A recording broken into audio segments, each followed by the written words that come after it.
जिस उपदेश से राम जी को राजकुमार भगवान राम बने, वो उपदेश आप सुन रहे हैं।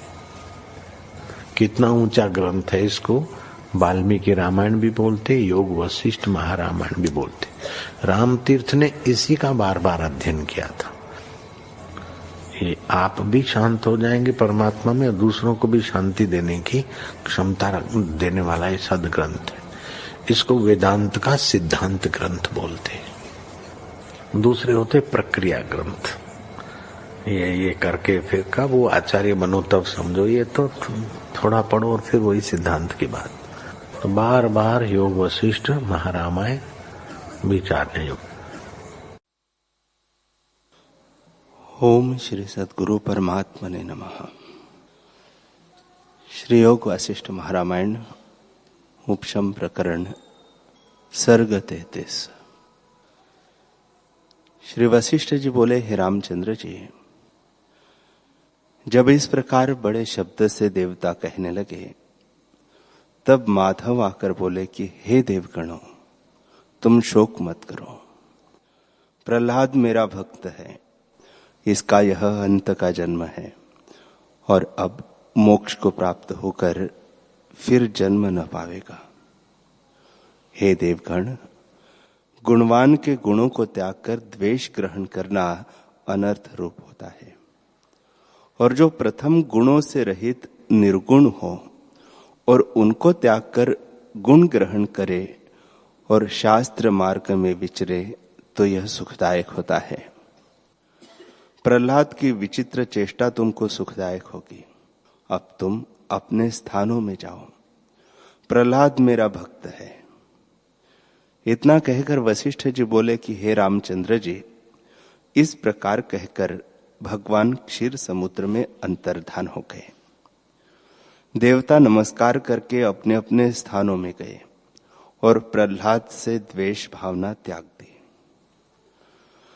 प्रहलाद दिन प्रतिदिन अपने घर में जनार्दन की मनसा वाचा और कर्मणा से भक्ति करने लगा, और समय पाकर दैत्यों में बड़ी भक्ति हो गई। तब उन्हें परम विवेक प्राप्त हुआ और विषय भोग से वैराग्यवान हुए। वे विषयों में प्रीति न करें, सुंदर स्त्रियों से न रमे, दृश्य में उनकी प्रीति न उपजे, और यह भोग जो रोग रूप है उनमें उनका चित्त विश्राम न पावे, और राग भी न करे, परंतु मुक्त करता जो आत्मबोध है सो उन्हें प्राप्त न हुआ।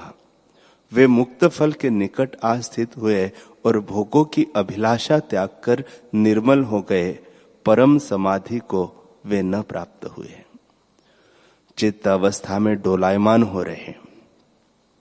तब श्याम मूर्ति विष्णुदेव प्रहलाद की वृत्ति विचार कर पाताल में उसके गृह पूजा के स्थान में महासुंदर प्रकाश से प्रकट हुए हैं। उनको देखकर प्रहलाद ने विशेष पूजा की और प्रेम से गदगद होकर बोले कि हे ईश्वर, त्रिलोकी में सुंदर मूर्ति, सबके धारने वाले, सब कलंकों के हरने वाले, प्रकाश स्वरूप, अशरणों के शरण, अजन्म और अच्युत, मैं तुम्हारी शरण हूं।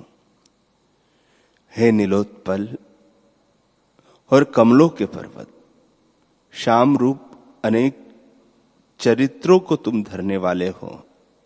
हे भगवान, मैं तुम्हारी शरण हूं। हे निर्मल रूप, केलेवत कोमल अंग और श्वेत कमल किनाई श्वेत शंख हाथ में धारण किए, तुम्हारे नाभि कमल में भवरे रूप ब्रह्मा स्थित हो, वेद का उच्चार रूपी ओम शब्द करता है, और हृदय कमल में विराजने वाले जल के ईश्वर रूप मैं तुम्हारी शरण हूं। जिनके श्वेत नख तारांगणवत प्रकाश रूप, हस्तामुख चंद्रमा के मंडलवत, हृदयमणि सबका प्रकाशक और शरतकाल के आकाशवत निर्मल विस्तृत रूप मैं आपकी शरण में हूं। हे त्रिभुवन रूपी कमलिनियों के प्रकाशने वाले चंद्रमा, हे मोह रूपी अंधकार के नाश करता, हे सूर्य, अजड़ चिदात्मा, संपूर्ण जगत के कष्ट हरने वाले, मैं तुम्हारी शरण में हूं। हे नूतन विकसित रूप कमल पुष्पों से भूषित अंग और स्वर्णमुत पीतांबरधारी महासुंदर, मैं तुम्हारी शरण में हूं। हे ईश्वर, लीला करके सृष्टि की उत्पत्ति, स्थिति और नाश करने वाले, परम शक्ति, शंकरवत दृढ़ देह, मैं आपकी शरण में हूं। हे दामिनीवत प्रकाश रूप, सबको संभार कर जल में बालक रूप धरकर वट के नीचे शयन करने वाले, मैं तुम्हारी शरण हूं। हे देवता रूप कमलों के प्रकाश करने वाले सूर्यमंडल, दैत्य पुत्र रूपी कमलिनियों के तुषार रूप बर्फ को जलाने वाले और हृदय रूपी कमलों के आश्रयभूत, मैं आपकी शरण हूं। श्री वशिष्ठ जी बोले, हे रामचंद्र जी, इस प्रकार जब अनेक गुणों से 8 श्लोक प्रहलाद ने कहे, तब विष्णु जी ने प्रहलाद से कहा। श्री भगवान बोले, हे गुणनिधि, हे दैत्य कुल के शिरोमणि, जो तुमको वांछित फल है सो मांगो और जन्म दुख के शांति के निमित्त वर मांगो। प्रहलाद बोले, हे सर्व संकल्प के फलदायक और सर्व लोकों में व्यापक रूप, जो वस्तु दुर्लभतर है वह शीघ्र ही मुझसे कहिए और दीजिए। श्री भगवान बोले, हे पुत्र, सब भ्रम के नाश करने वाले और परम फल रूप ब्रह्म से विश्रांति होती है, और वह जिस आत्म विवेक की समता से प्राप्त होती है वही आत्म विवेक तुझको होगा। वशिष्ठ जी बोले, हे रामचंद्र जी, इस प्रकार दैत्येंद्र से कहकर विष्णु अंतर्धान हो गए। फिर प्रहलाद ने पुष्पांजलि दी और पूजा करके श्रेष्ठ आसन बिछा उस पर आप पद्मासन धर के बैठा और विधि संयुक्त उत्तम शास्त्रों का पाठ करने लगा। जब पाठ करके निश्चिंत हुआ तब विचारने लगा कि विष्णु जी ने मुझसे क्या कहा था। उन्होंने कहा था कि तुझको विवेक होगा, इसलिए संसार समुद्र तरने के निमित्त शीघ्र ही विचार करो। इस संसार आडंबर में मैं कौन हूं जो बोलता हूं? देह और यह जगत तो मैं नहीं हूं। यह तो असत्य उपजा है और जड़ रूप पवन से स्फुरन रूप होता है, सो मैं कैसे हूं? यह देह भी मैं नहीं, क्योंकि यह तो क्षण क्षण में काल से लीन होता है और जड़ रूप है। श्रवण रूपी जड़ भी मैं नहीं, क्योंकि जो शब्द सुनते हैं वह शून्य से उपजा है। त्वचा इंद्रिय भी मैं नहीं, इसका क्षण क्षण विनाश स्वभाव है। प्राप्त हुआ अथवा न हुआ, यह इष्ट है यह अनिष्ट है। इंद्रिया आप जड़ है, पर इनके जानने वाला चैतन्य तत्व है, और चैतन्य के प्रमाद से ये विषय उपलब्ध होते हैं। इससे न मैं त्वचा इंद्रिय हूं और न स्पर्श विषय हूं। यह जड़ात्मक है। यह जो चंचल रूपी तुच्छ जिह्वा इंद्रिय है और जिसके अग्र में अल्प जल अणु स्थित है, वही रस ग्रहण करता है। वह रस भी आत्मसत्ता करके लब्ध रूप होता है। आप जड़ है, इससे यह जड़ रूप जिह्वा और रस मैं नहीं। ये जो विनाश रूप नेत्र दृश्य के दर्शन में लीन है, सो मैं नहीं हूं, और न मैं इनका विषय रूप हूं। ये जड़ है। यह जो नासिका पृथ्वी का अंश है, सो केवल आत्मा के आधार है। यह आप जड़ है, पर इसका जानने वाला चैतन्य है। सो न मैं नासिका हूं न गंध हूं। मैं अहम मम से और मन से मनन से रहित शांत रूप हूं, और ये पंच इंद्रियां मेरे में नहीं है। मैं शुद्ध चैतन्य रूप कलना कलंक से और चित्त से रहित चिन्मात्र और सबका प्रकाशक, सबके भीतर बाहर व्यापक और निसंकल्प निर्मल शांत रूप हूं। आश्चर्य है, अब मुझको अपना स्वरूप स्मरण आता है। प्रकाश रूप चैतन्य अनुभव अद्वैत मेरे अनुभव से स्थित है। सूर्य, घट, पट आदि सब पदार्थ में प्रकाशता हूं। जैसे दीपक से उत्तम तेज भासे, तैसे ही चैतन्य अनुभव से इंद्रियों की वृत्ति स्फुरन रूप होती है। जैसे तेज से चिंगारे स्फुरन रूप होते हैं, तैसे ही सर्वज्ञ अनुभव सत्ता से मन का मनन रूप शक्ति फुरती है। जैसे सूर्य के तेज से मरुस्थल में मृगतृष्णा की नदी फुरती है, तैसे ही अनुभव सत्ता से पदार्थ भासते हैं। जैसे दीपक में शुक्ल आदिक रंग भासते हैं, तैसे ही इन पदार्थों में अहम आदिक पदार्थ भासते हैं। वह जागृतवत सब पदार्थों का प्रकाशक है, सबको अनुभव से भासता है और सबके भीतर आत्मभाव से स्थित है। जैसे बीज में अंकुर होता है, तैसे ही चैतन्य रूप प्रकाश के प्रकाश से विकल्प रूपी पदार्थों की शक्ति भासती है।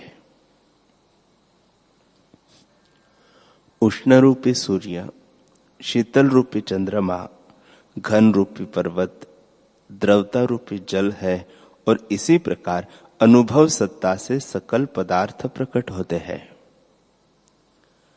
जैसे सूर्य के प्रकाश से घटपट आदि होते हैं।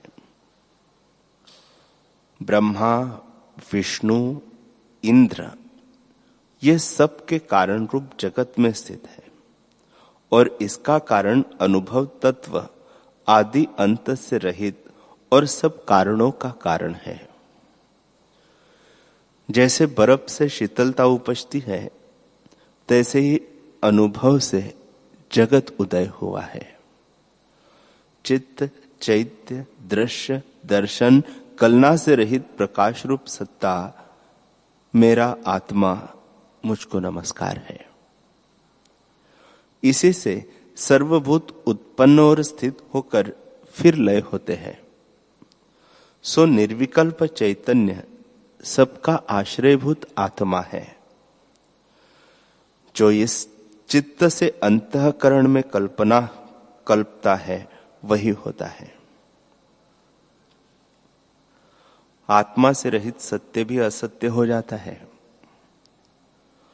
जो चैतन्य संवित में कल्पित रूप होता है, सो ही उलटकर अपने स्वरूप को पाता है, और जो चित्त संवेदन में कल्पित रूप नहीं होता, वह नहीं भासता है।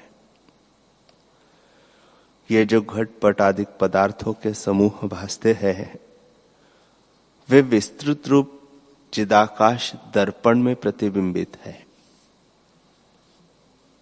और अनुभव सत्ता सब भूतों का आदर्श रूप है। जिनका चित्त नष्ट हो जाता है, उन संत पुरुषों को दृढ़ भाव प्राप्त होता है, और वे परम आकाश रूप आत्मा में अभ्यास से तन्मय हो जाते हैं।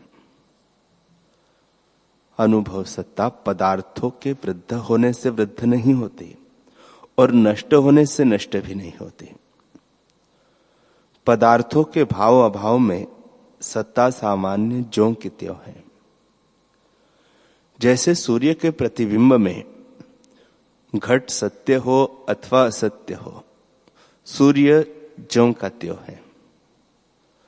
संसार रूप नाना प्रकार की विचित्र रचना ऐसे आत्मा में स्थित है जैसे विचित्र गुच्छों के संयुक्त वृक्षों की पंक्ति की विचित्र रचना पर्वत पर स्थित होती है। तैसे ही संसार रूप दृश्य नाना प्रकार की मंजरी को धरने वाला आत्म सत्ता का वृक्ष है। जितने भूतगण त्रिलोकी उदर में बरतते हैं वे सब आत्मा से अभिन्न रूप है। ब्रह्मा से आदि तृण पर्यंत सबका प्रकाशक आत्मा है। वह अनुभव सत्ता आदि अंत से रहित है, जिसके सब आकार है और स्थावर जंगम सब जगत भूत जाति अंतर अनुभव रूप स्थित है। वह एक अनुभव आत्मा मैं हूं। दृष्टा दर्शन दृश्य सर्वरूप आत्मा मैं हूं और सहस्त्र नेत्र सहस्त्र हस्त मेरे हैं। मैं ही चिदाकाश रूप हूं। सूर्य देह से आकाश में विचरता हूं और पवन देह से बहता वायु वाहन पर आरूढ़ हूं। मैं विष्णु रूप शंख चक्र गदा पद्म के धरने वाला हूं।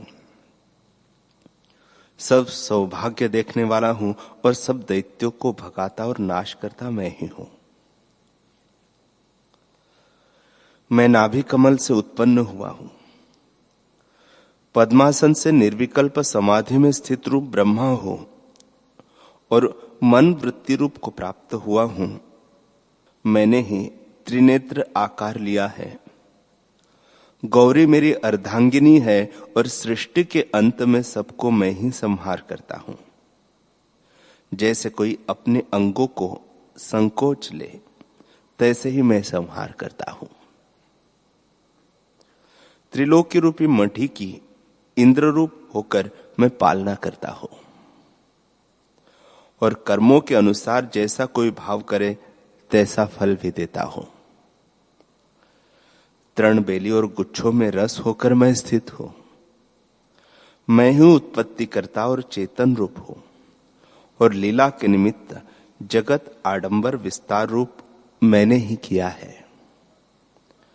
जैसे मृत्तिका के खिलौने बालक रच लेता है, मेरे में सब कर्म अर्पण करने से सब शांति प्राप्त होती है और मुझसे रहित कुछ वस्तु नहीं है।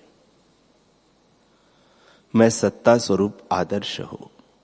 सब पदार्थों में मैं प्रतिबिंबित होते हैं। सब पदार्थ मेरे में प्रतिबिंबित होते हैं। तब यह असत्य रूप भी सत्यता को प्राप्त होता है। इससे मुझसे भिन्न कुछ नहीं। पुष्पों में सुगंध, पत्रों में सुंदरता, पुरुषों में अनुभव और स्थावर जंगम रूप जो जगत दृष्ट आता है वह सब मैं ही हूं।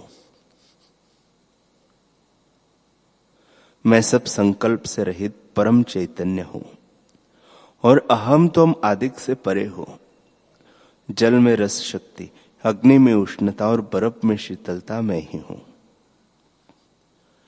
जैसे काष्ठ में अग्नि है तैसे ही सब में स्थित हूं। सब पदार्थों में मैं परमात्मा व्यापक हूं और सबको अपनी इच्छा से उपजाता हूं। जैसे दूध में घृत शक्ति, जल में रस शक्ति और सूर्य में प्रकाश शक्ति है, तैसे ही मैं चैतन्य रूप सब पदार्थों में स्थित हूं। त्रिकाल का जगत सब मेरे में स्थित है और मैं चित्त के उपचार फुरने से रहित शुद्ध स्वरूप और सबका भरण और पोषण करने वाला वैराट राज होकर स्थित भया हूं। त्रिलोकी का राज्य मुझको अपूर्व प्राप्त हुआ है, जो शास्त्रों और दैवों के दल बिना निरीक्षित विस्तृत है। बड़ा आश्चर्य है कि मैं इतना बड़ा विस्तृत रूप हूं और अपने आप में नहीं समाता। जैसे कल्पांतर के वायु से उछलता समुद्र आप में नहीं समाता। मैं अनंत रूप आत्मा अपनी इच्छा से आप प्रकाशता हूं। जैसे क्षीर समुद्र अपनी उज्ज्वलता से शोभता है, तैसे ही मैं भी अपने आप से शोभता हूं। यह जगत रूपी मटकी महाअल्प रूप है। जैसे बिल में हाथी नहीं समाता, तैसे ही मैं अपने आप में विस्तृत रूप से जगत में नहीं समाता। मैं कोटि ब्रह्मांड में व्यापक हूं और ब्रह्मलोक से परे जो तत्वों का अंत आता है, उसके भी परे मैं अनंत रूप हूं। यह मैं हूं, यह मैं नहीं, यह निर्बलता मेरे तुच्छ रूप है। मैं तो आदि अंत से रहित चैतन्य आकाश हूं और मेरे में परिच्छिन्नता मिथ्या भासती थी। मैं, तू, यह, वह आदि मिथ्या भ्रम है। देह क्या, पर क्या और अपर क्या, मैं तो सर्वव्यापक चैतन्य तत्व हूं। मेरे पितामह बड़े नीच बुद्धि थे, जो ऐसे ऐश्वर्य को त्याग कर तुच्छ ऐश्वर्य में खचित हुए थे। कहा यह महादृष्टि सर्व का कर्ता ब्रह्म वपु, और कहा वह संसार भ्रम का राजा, अनित्य रूप सुख भोग दुखदायक। अनंत सुख, परम उपशम स्वभाव, शुद्ध चैतन्य दृष्टि अब मेरे में हुई है। सब भाव पदार्थों में चैतन्य से रहित मैं चैतन्य आत्मा हूं। अब मुझको नमस्कार है, क्योंकि मेरी जय हुई है और जीर्ण रूप संसार भ्रम से निकला हूं। इससे मेरी जीत हुई है। पाने योग्य आत्मपद पाया है और जीवन सार्थक हुआ है। ऐसा उत्तम सम्राज चक्रवर्ती में भी नहीं मिलता। ये जीव निरंतर बोध को त्याग कर दुख रूपी कार्यों में रमते हैं। काष्ठ, जल और मृत्तिका से संयुक्त जो पृथ्वी है, उसको पाकर जो भुलायमान हुए हैं, उनको धिक्कार है। वे कीट है। यह द्रव्य ऐश्वर्य अविद्या रूप है। अविद्या से उपजते हैं और अविद्या रूप इनका बढ़ना है। इनमें क्या गुण है जिस निमित्त यत्न करते हैं। इस जगत रूपी मढ़ी में कई वर्ष हिरण्यकश्यपु ने राजसुख भोगा, परंतु उपशम जो शांति रूप है उसको न प्राप्त हुआ। उसने एक जगत का राज किया है, परंतु 100 जगतों का राज सुख हो तो भी अनास्वाद है। इससे वह जो समता रूप आत्मानंद है सो नहीं प्राप्त होता। जब उस आत्मानंद के स्वाद का यत्न हो तब प्राप्त हो, अन्यथा नहीं प्राप्त होता। जिस पुरुष को बड़े ऐश्वर्य और इंद्रियों के सुख प्राप्त हुए हैं, पर समता सुख से रहित है, तो जानिए कि उसको कुछ ऐश्वर्य और सुख नहीं मिला। और जिसको कुछ ऐश्वर्य और सुख नहीं प्राप्त हुआ, पर समता सुख संयुक्त है, उसको सब कुछ प्राप्त हुआ जानिए। वे परम अमृत से संपन्न है और अखंडित सुख जो आत्मा है, उस परम सुख को प्राप्त हुए है और आनंद रूप है। जो अखंड पद को त्याग कर परिच्छिन्नता को प्राप्त है, वह मूढ़ है, और जो पंडित और ज्ञानवान है, वह परिच्छिन्नता में प्रीति नहीं करते। जैसे ऊंट दूसरे पदार्थों को त्याग कर कंटकों के पास धावता है और दूसरा पशु नहीं जाता, तैसे ही मूढ़ बिना ऐसे कौन है जो आत्म सुख को त्याग कर जले हुए राज सुख में रमे और अमृत को त्याग कर नीम का पान करे।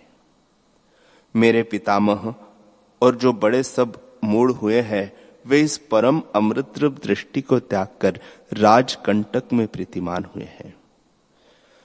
कहा फूल फल आदि से संयुक्त नंदनवन की भूमि का, और कहा जले हुए मरुस्थल की भूमि का। तैसे ही कहा यह शांति रूप बोध दृष्टि और कहा भोगों में आत्मबुद्धि। इससे ऐसा पदार्थ त्रिलोकी में कोई नहीं जिसकी मैं इच्छा करूं।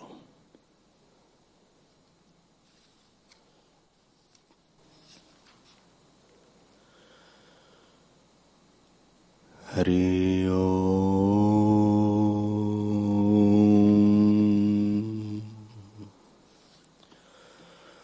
हरि ओम,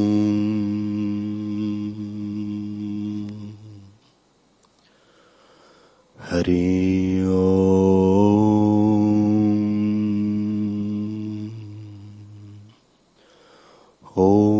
सहना भवतु सहनौ भुनक्तु सह वीर्यं करवावहे तेजस्विनावधीतमस्तु मा विद्विषावहे।